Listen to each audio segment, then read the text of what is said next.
12 अगस्त 1997 42 साल के गुलशन कुमार आम दिनों की तरह ही सुबह करीब 10:10 पर अपनी मैरून रंग की मारुति एस्टीम से मुंबई के जीतनगर में बने शिव मंदिर पहुंचे। करीब 4 साल पहले गुलशन कुमार ने ही इस मंदिर को रेनोवेट करवाया था। तब से ही वो रोजाना सुबह इस मंदिर में पूजा करने के लिए आते थे। गुलशन कुमार की रूटीन फिक्स थी और उनकी इसी रूटीन पर बीते कुछ महीनों से 3 लोगों की नजर थी। लंबे समय से ये तीनों लोग बस एक मौके की तलाश में थे और वो मौका उन्हें आज मिलने वाला था। सफेद कुर्ता और सफेद सैंडल पहने, हाथ में पूजा की थाली लिए गुलशन मंदिर पहुंचे। लेकिन आम दिनों की तरह आज कुछ अलग था। आज गुलशन के साथ उनका बॉडीगार्ड नहीं था। तबीयत खराब होने के कारण आज उनका बॉडीगार्ड घर पर ही रुक गया था। बस इसी बात का इन तीनों लोगों ने फायदा उठाया। करीब 10:40 पर गुलशन कुमार मंदिर से पूजा करके अपनी गाड़ी की तरफ वापस आए। वो गाड़ी का दरवाजा खोलने ही वाले थे कि पीछे से ब्लू जीन्स और लंबे बालों वाले एक शख्स ने उनके सिर पर रिवॉल्वर रख दी। गुलशन कुमार ने कहा, ये क्या कर रहे हो भाई? दूसरी तरफ से जवाब आया, बहुत कर ली पूजा, अब ऊपर जाकर करना। इतने में इस शख्स ने गोली चला दी। ये गोली गुलशन कुमार के माथे को छूकर निकल गई। वो जमीन पर गिर गए। पूजा का सारा सामान बिखर गया। उन्होंने भागने की कोशिश की। वो पास में मौजूद एक घर में मदद की गुहार लगाने पहुंचे, लेकिन उस घर में मौजूद औरत ने दरवाजा बंद कर लिया। गुलशन कुमार ने एक और दरवाजा खटखटाया, लेकिन किसी ने दरवाजा नहीं खोला। उनके ड्राइवर ने मदद करने की कोशिश की। उसने कलश उठाकर हमलावरों की ओर फेंका, लेकिन हमलावरों ने उसके भी दोनों पैरों में गोली मार दी। गुलशन कुमार जान बचाने के लिए पास ही के एक पब्लिक टॉयलेट की ओर भागे, लेकिन इतने में तीनों हमलावरों ने उनकी पीठ और गर्दन पर एक एक कर 16 राउंड फायर कर दिए। इसी पब्लिक टॉयलेट की दीवार पर देवी मां की एक फोटो लगी हुई थी और बस इसी फोटो के नीचे गुलशन कुमार ने दम तोड़ दिया। गुलशन कुमार उस समय अपने करियर की पीक पर थे। टी सीरीज सभी रिकॉर्ड तोड़ रही थी। दिन दिहाड़े सरेआम गुलशन कुमार की हत्या ने पूरे देश को हिलाकर रख दिया था। जिस तरह से इस मर्डर को अंजाम दिया गया, ये देखकर पूरी मुंबई में दहशत फैल गई। ऐसे में सबकी जुबान पर बस एक ही सवाल था, गुलशन कुमार को किसने मारा? गुलशन कुमार मर्डर केस की इन्वेस्टिगेशन में जुटी मुंबई पुलिस को शुरुआती स्टेज में ही यह पता चल गया था कि इस हत्या के तार अंडरवर्ल्ड से जुड़े हैं। दरअसल गुलशन कुमार के कॉल रिकॉर्ड्स और उनके भाई किशन कुमार के दिए गए बयान से पुलिस को यह पता चला कि मर्डर से करीब 1-2 हफ्ते पहले से ही गुलशन कुमार को अंडरवर्ल्ड से धमकी भरे कॉल आ रहे थे।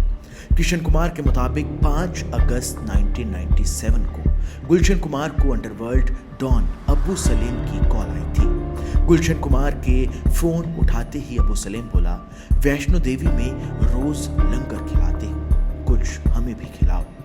सलेम ने प्रोटेक्शन मनी के रूप में 10 करोड़ की मांग की। इस कॉल के बाद गुलशन कुमार घबरा गए, लेकिन उन्होंने इस बारे में पुलिस कंप्लेंट दर्ज नहीं करवाई। इसके बाद 9 अगस्त को अबू सलेम का दोबारा कॉल आया। इस बार अबू सलेम गुस्से में था। उसने दोबारा पैसों की मांग की।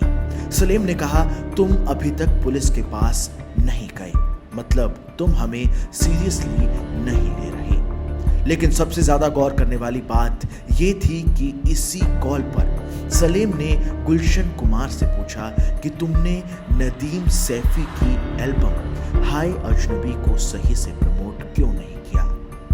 तुम्हारे कारण ही नदीम की एल्बम फ्लॉप हो गई। गुलशन कुमार ने जवाब दिया कि नदीम की आवाज अच्छी नहीं है, इसलिए एल्बम फ्लॉप हुई। सामने से जवाब आया, अब आगे जो भी होगा उसके जिम्मेदार तुम खुद होगे। ये कहकर सलीम ने फोन काट दिया। लेकिन अबू सलीम और गुलशन कुमार के बीच हुई बातचीत से अब शक का दायरा और बढ़ गुलशन कुमार मर्डर को लेकर अब नदीम सैफी पर भी उंगलियां उठने लगी। आखिर अबू सलेम ने नदीम सैफी की एल्बम का जिक्र क्यों किया? अबू सलेम और नदीम के बीच क्या लिंक है? क्या नदीम सैफी के कहने पर ही अबू सलेम ने गुलशन कुमार को कॉल किया था? गुलशन कुमार के भाई किशन कुमार के मुताबिक 1997 में म्यूजिक कंपोजर नदीम सैफी ने हाय अजनबी नाम की एक एल्बम लॉन्च की थी। इस एल्बम के कुछ गानों को नदीम ने खुद गाया था। नदीम चाहता था कि टी सीरीज इस एल्बम के राइट्स खरीदकर इसे प्रमोट करे, लेकिन गुलशन कुमार इसके लिए तैयार नहीं हुए।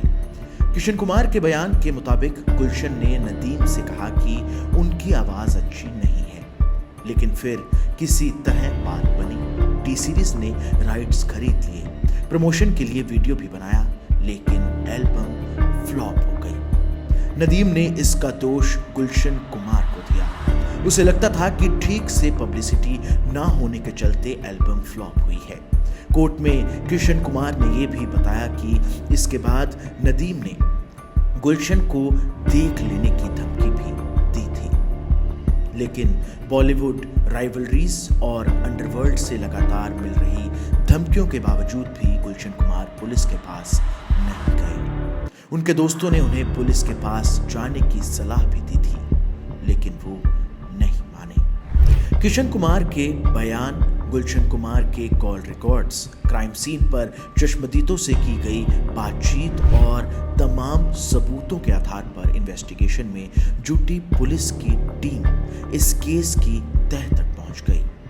पुलिस ने अपनी इन्वेस्टिगेशन में पाया कि मई 1997 में दुबई में दाऊद के छोटे भाई अनीस इब्राहिम के ऑफिस में अंडरवर्ल्ड की एक मीटिंग हुई थी।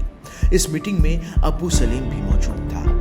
रिपोर्ट्स की माने तो ये लोग बॉलीवुड में अंडरवर्ल्ड का दबदबा बनाना चाहते थे। इसी मीटिंग में ये तय हुआ कि गुलशन कुमार को मारकर एक मिसाल पेश की जाएगी। ऐसे में प्लान के अनुसार गुलशन कुमार का मर्डर करने के लिए 3 लोगों को हायर किया गया। असद रऊफ उर्फ दाऊद मर्चेंट, उसका भाई राशिद मर्चेंट और मुस्तफ़ा दोसा। दाऊद मर्चेंट अबू सलेम का खास था और वही इस प्लान को लीड कर रहा था। आगे चलकर पुलिस ने दाऊद मर्चेंट और उसके भाई अब्दुल राशिद को अरेस्ट भी कर लिया। इसके अलावा इस केस की चार्जशीट में 19 लोगों को गुनहगार बनाया गया। इसमें अबू सलेम, नदीम सैफी के साथ साथ एक और नाम बहुत ही ज्यादा चौंकाने वाला था, टिप्स कंपनी के मालिक रमेश तौरानी का। पुलिस ने दावा किया कि नदीम के साथ साथ रमेश तौरानी ने गुलशन कुमार की हत्या के लिए 25 लाख की सुपारी दी थी। मामला अब कोर्ट में पहुंच गया। 2002 में इस केस में पहला फैसला आया। कोर्ट ने दाऊद मर्चेंट को उम्र कैद की सजा सुनाई, बाकी लोगों को रिहा कर दिया गया।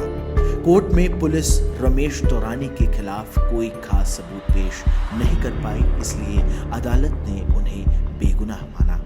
वहीं दूसरी ओर नदीम सैफी तब तक मुंबई छोड़कर लंदन भाग चुका था। सरकार ने उसे वापस लाने की कोशिश की, लेकिन ब्रिटेन की अदालत ने सबूतों की कमी के कारण उसे भारत भेजने से मना कर दिया।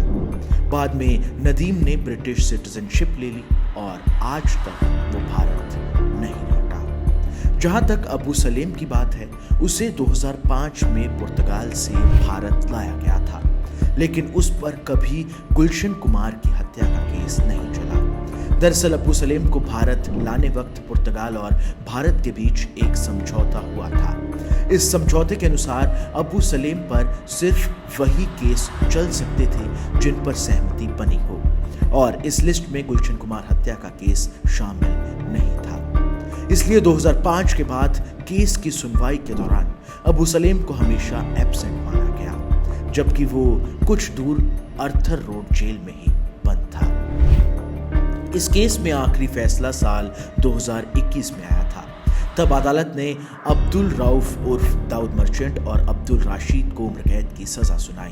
फैसला सुनाते हुए अदालत ने यह भी कहा था कि नदीम सैफी और अब्बू सलीम के कहने पर हत्या को अंजाम दिया गया था, लेकिन तकनीकी कारणों के चलते अब्बू सलीम पर केस चल नहीं पाया और नदीम सैफी आज तक भारत नहीं लौटा।